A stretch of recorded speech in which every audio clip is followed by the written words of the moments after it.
26 तारखेला मतदान आहे. त्यामुळे आपल्याकडे मोजून 9 दिवस आहेत.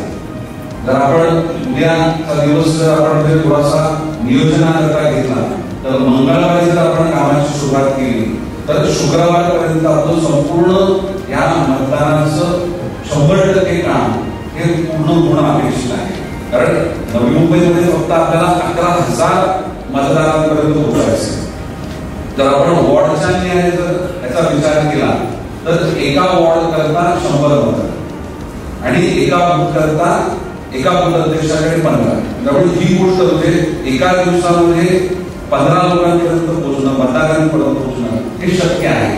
आणि त्याकरता आपल्याकडे एक आठवड्याचा कालावधी आहे. आपल्याला 26 तारखेपर्यंत सातत्यानं मतदारांच्या संपर्कात राहायचं आहे. आणि नवी मुंबईमधून डॉक्टर नाईक साहेबांच्या मार्गदर्शनाखाली झालेल्या मतदानापैकी अधिकचं मतदान किंवा रेकॉर्ड ब्रेक मतदान हे निरंजन प्राप्त करतो असा विश्वास व्यक्त करतो.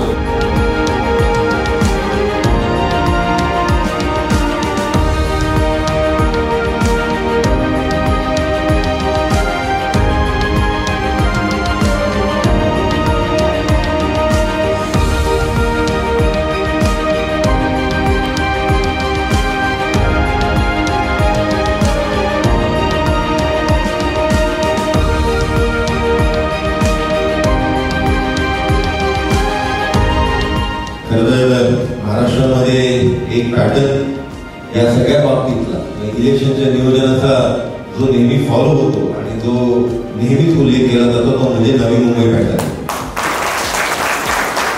त्याच्यामुळे मला पूर्ण विश्वास आहे की नवी मुंबईमधनं जे काय मतदान होईल ते 100% आपल्या भारतीय जनता पार्टीच्या महायुतीच्या उमेदवाराला भेटेल असा मला पूर्ण विश्वास आहे. कारण आपली संघटनात्मक रचना जी आहे नवी मुंबईची ती अतिशय उत्कृष्ट आणि उत्तमच असते आणि त्याच्यामुळे त्याला कुठेही तोड नाही.